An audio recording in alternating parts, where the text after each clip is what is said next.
आज का हमारा टॉपिक है preparation of alkyl halide from alkene. जी हाँ फ्रेंड्स, इस वीडियो में हम ये जानेंगे कि किस तरीके से हम अल्काइल हैलाइड की प्रिपरेशन कर सकते हैं एडिशन ऑफ हाइड्रोजन हैलाइड के जरिए टू अल्कीन। ठीक है, और यहाँ पर हम जो रूल फॉलो करते हैं वो है मार्कोवनिकोव रूल। चलिए जानते हैं कि किस तरीके से इस इम्पोर्टेंट रूल को अप्लाई करके हम प्रिपरेशन करते हैं अल्काइल हैलाइड की। मार्कोवनिकोव रूल जिसे कि अनसिमेट्रिकल अल्कीन्स पर अप्लाई किया जाता है। चलिए जानते हैं कि सबसे पहले अनसिमेट्रिकल अल्कीन्स क्या होते हैं ताकि आप बेहतर तौर पर मार्कोवनिकोव रूल को समझ सकें। अनसिमेट्रिकल अल्कीन्स वो अल्कीन्स होते हैं जहां पर हमारे पास डबल बॉन्ड की बोथ साइड पर unequal number of carbon atoms मौजूद हों। जैसे कि आप स्क्रीन पर देख सकते हैं कि हमारे पास प्रोपीन यानी कि जो कि रिप्रेजेंट कर रहा है, प्रोप रिप्रेजेंट कर रहा है 3 कार्बन एटम्स को और इन रिप्रेजेंट कर रहा है डबल बॉन्ड को। तो यहाँ पर आप स्क्रीन पर देख सकते हैं कि डबल बॉन्ड की राइट साइड पर 1 कार्बन जबकि लेफ्ट साइड पर हमारे पास 2 कार्बन एटम्स मौजूद हैं। यही वजह है कि हम प्रोपीन को अनसिमेट्रिकल अल्कीन कहते हैं और इन्हीं अनसिमेट्रिकल अल्कीन्स पर मार्कोवनिकोव रूल को अप्लाई किया जाता है। चलिए जानते हैं कि मार्कोवनिकोव रूल हमें क्या बताता है। In the addition of an unsymmetrical alkene, the negative part of the adding reagent goes to that carbon consisting the double bond which has least number of hydrogen atoms. According to the Markovnikov rule कि हमारे पास जब कभी unsymmetrical alkyne मौजूद होंगे तो इस case में जो रिएजेंट होगा, जैसे कि आप स्क्रीन पर यहाँ पर देख सकते हैं कि हाइड्रोजन हैलाइड रिएजेंट है जिसका हम एडिशन करेंगे अनसिमेट्रिकल अल्कीन में। तो इस केस में हमारे पास हाइड्रोजन हैलाइड में हमें मालूम है कि हाइड्रोजन पर पार्शियल पॉजिटिव जबकि हैलाइड पर पार्शियल नेगेटिव चार्ज होता है इलेक्ट्रोनेगेटिविटी के डिफरेंस की वजह से। अब किस तरीके से हमने इस हाइड्रोजन हैलाइड को ऐड करना है अल्कीन में, तो इस केस में मार्कोवनिकोव रूल हमें ये बताता है कि जो नेगेटिव पार्ट होगा रिएजेंट का उसे हम ऐड करेंगे डबल बॉन्ड की उस कार्बन पर जहां पर least number of hydrogen atoms मौजूद होंगे। चलिए मैकेनिज्म के जरिए इसे डिटेल में समझते हैं कि मार्कोवनिकोव रूल क्या होता है। डिस्कस करते हैं मैकेनिज्म ऑफ मार्कोवनिकोव रूल को। 2 स्टेप्स मैकेनिज्म है। First step is the formation of carbocation. चलिए जानते हैं कि कार्बोकेटाइन क्या होते हैं और किस तरीके से कार्बोकेटाइन की फॉर्मेशन होगी। कार्बोकेटाइन वो कार्बन होते हैं जिनके ऊपर पॉजिटिव चार्ज मौजूद हो।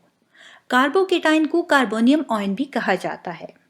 किस तरीके से कार्बोकेटाइन फॉर्मेशन होगी, तो जैसे कि आप स्क्रीन पर देख सकते हैं कि हमारे पास प्रोपीन मौजूद है। अब प्रोपीन में हमारे पास क्योंकि डबल बॉन्ड है और डबल बॉन्ड में हमें मालूम है कि first bond sigma and second bond pi bond होता है। पाई बॉन्ड के इलेक्ट्रॉन लूजली अटैच होते हैं। यही वजह है कि इस डबल बॉन्ड की एक साइड पर कार्बन इलेक्ट्रॉन पेयर को अपनी तरफ पुल कर लेगा। एज अ रिजल्ट उसके ऊपर पार्शियल नेगेटिव चार्ज आ जाएगा और जबकि दूसरे कार्बन पे जिसके पास इलेक्ट्रॉन की कमी हो जाएगी उस कार्बन पर पॉजिटिव चार्ज आ जाएगा और इसके रिजल्ट में डबल बॉन्ड ब्रेक हो जाएगा। अब आप देख सकते हैं कि एक कार्बन जिसके पास इलेक्ट्रॉन जो होंगे ज़्यादा होंगे उसके ऊपर नेगेटिव चार्ज आ जाएगा और जिसके पास इलेक्ट्रॉन की कमी होगी उसके ऊपर कार्बन के ऊपर पॉजिटिव चार्ज आ जाएगा। मींस यहाँ पर कार्बन के ऊपर पॉजिटिव चार्ज का मतलब ये हुआ कि कार्बोकेटाइन फॉर्मेशन हो गई। जब कार्बोकेटाइन फॉर्मेशन हो जाएगी तो साथ ही हम देख सकते हैं कि मार्कोवनिकोव रूल के मुताबिक कि हम अनसिमेट्रिकल अल्कीन में हाइड्रोजन हैलाइड को ऐड करते हैं। अगर हाइड्रोजन हैलाइड की बात की जाए तो हाइड्रोजन एंड हैलाइड के दरमियान इलेक्ट्रोनेगेटिविटी का डिफरेंस काफ़ी ज़्यादा होता है। जैसा कि हम जानते हैं कि हैलोजन्स फैमिली रिप्रेजेंट करते हैं fluorine, chlorine, bromine and iodine को and these are the most electronegative elements of the periodic table. अगर रिएक्टिविटी की बात की जाए तो सबसे ज़्यादा रिएक्टिविटी हाइड्रोजन आयोडाइड की, देन हाइड्रोजन ब्रोमाइड की और फिर हाइड्रोजन क्लोराइड की रिएक्टिविटी है। अब यहाँ पर क्योंकि हैलोजेंस की इलेक्ट्रोनेगेटिविटी काफ़ी ज़्यादा होती है, यही वजह है कि ये इलेक्ट्रॉन पेयर को अपनी तरफ पुल कर लेगा। एज अ रिजल्ट हैलाइड पर पार्शियल नेगेटिव चार्ज जबकि हाइड्रोजन पर पार्शियल पॉजिटिव चार्ज आ जाएगा। तो यहाँ पर हाइड्रोजन जो होगा इलेक्ट्रोफाइल जबकि halide as a nucleophile behave करेगा।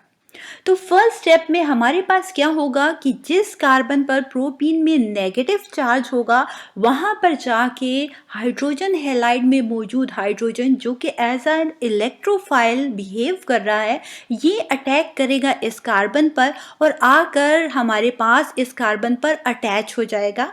तो एज अ रिजल्ट आप देख सकते हैं कि हमारे पास कार्बोकेटाइन फॉर्मेशन भी हो गई और हाइड्रोजन हैलाइड में मौजूद हाइड्रोजन जाकर अटैच हो गया कहाँ पर, हमारे पास उस कार्बन पर जहाँ पर नेगेटिव चार्ज मौजूद था। ठीक है, अब हमारे पास हम ये भी जानेंगे कि हमारे पास जो कार्बन पर मौजूद दोनों कार्बन है और इलेक्ट्रोनेगेटिविटी का डिफरेंस तो मौजूद नहीं दोनों कार्बन के ऊपर डबल बॉन्ड की बोथ साइड पर, तो फिर क्यों एक कार्बन के ऊपर पार्शियल नेगेटिव और दूसरे कार्बन के ऊपर पार्शियल पॉजिटिव चार्ज आ गया। तो याद रखें कि इस केस में हमारे पास जो कार्बन अटैच होगा जितनी ज़्यादा अल्काइल ग्रुप के साथ उसकी स्टेबिलिटी उतनी ज़्यादा होगी। यही वजह है कि अगर आप देखेंगे कि हमारे पास डबल बॉन्ड की अगर हम देखें कि हमारे पास लेफ़्ट साइड पर जो कार्बन था इसके ऊपर हमने पॉजिटिव चार्ज, जबकि हमारे पास जो राइट साइड पर कार्बन मौजूद था इसके ऊपर हमने कहा कि इलेक्ट्रॉन पेयर ये अपनी तरफ पुल कर लेगा और एज अ रिजल्ट इसके ऊपर नेगेटिव चार्ज आ जाएगा। ठीक है, क्योंकि हमारे पास इस साइड पर कार्बोकेटाइन ज़्यादा स्टेबल था क्योंकि वो फर्दर टू अल्काइल ग्रुप के साथ अटैच था। यही वजह है कि हमने कहा कि मार्कोवनिकोव रूल के मुताबिक कार्बोकेटाइन की इस तरीके से जो फॉर्मेशन होगी यहाँ पर स्टेबिलिटी ज़्यादा होगी। सेकेंड स्टेप को डिस्कस करने से पहले ये ज़रूरी है कि हम जाने कि हमने क्यों सेंट्रल कार्बन को कार्बोकेटाइन बनाया। रीज़न ये है कि हमारे पास कार्बोकेटाइन जितने ज़्यादा अल्काइल ग्रुप के साथ अटैच होता है उतनी ज़्यादा उसकी स्टेबिलिटी होती है। यहाँ पर आप स्क्रीन पर देख सकते हैं कि प्रोपीन में मौजूद जो सेंट्रल कार्बन है ये टू अल्काइल ग्रुप के साथ अटैच है। दैट्स वाई यहाँ पर सेंट्रल कार्बन की जो स्टेबिलिटी केटाइन के तौर पर ज़्यादा है, इसी वजह से इस कार्बन को हमने कार्बोकेटाइन बनाया। अगर हम फर्स्ट कार्बन को राइट साइड पर कार्बोकेटाइन बना दे तो इस केस में ये carbon further one alkyl group के साथ अटैच होता और इस यहाँ पर इसकी स्टेबिलिटी कम होती। तो याद रखिए कि कार्बोकेटाइन जितने ज़्यादा अल्काइल ग्रुप के साथ अटैच होगा उतनी ज़्यादा उसकी स्टेबिलिटी होगी और उसी को हम कार्बोकेटाइन बनाते हैं। ठीक है, अब चलते हैं यहाँ पर सेकेंड स्टेप की तरफ, that is the formation of alkyl halide. तो ऑलरेडी फर्स्ट स्टेप में हमने जो हाइड्रोजन हैलाइड में से हाइड्रोजन की एडिशन कर दी थी। अब सेकेंड स्टेप में हमारे पास जो हैलाइड बाकी बचा है that act as a nucleophile, वो कार्बोकेटाइन पर अटैक करेगा क्योंकि कार्बन के पास इलेक्ट्रॉन की डेफिशिएंसी है, इसने एक बॉन्ड बनाना है और यहाँ पर हैलाइड जो है एज अ न्यूक्लियोफाइल बिहेव कर रहा है, इलेक्ट्रॉन रिच स्पेशी है। दैट्स वाई ये अटैक करेगा इस कार्बोकेटाइन पर और एज अ रिजल्ट हमारे पास अल्काइल हैलाइड फॉर्मेशन होगी। तो मार्कोवनिकोव रूल हमें यही बता रहा है, उसका फुल मैकेनिज्म हमने देख लिया कि मार्कोवनिकोव रूल हमें ये बताता है कि जब कभी हमारे पास अनसिमेट्रिकल अल्कीन मौजूद होगा तो इस केस में अल्काइल हैलाइड में मौजूद नेगेटिव पार्ट जो होगा ऐसे कार्बन पर जाकर अटैक करेगा जहां पर less number of hydrogen atom मौजूद होंगे। क्यों? क्योंकि जैसे कि आप देख चुके यहाँ पर कि यहाँ पर less number of carbon atom मौजूद हैं। दैट्स वाई यहाँ पर कार्बोकेटाइन की स्टेबिलिटी ज़्यादा है क्योंकि वो फर्दर टू अल्काइल ग्रुप के साथ अटैच है।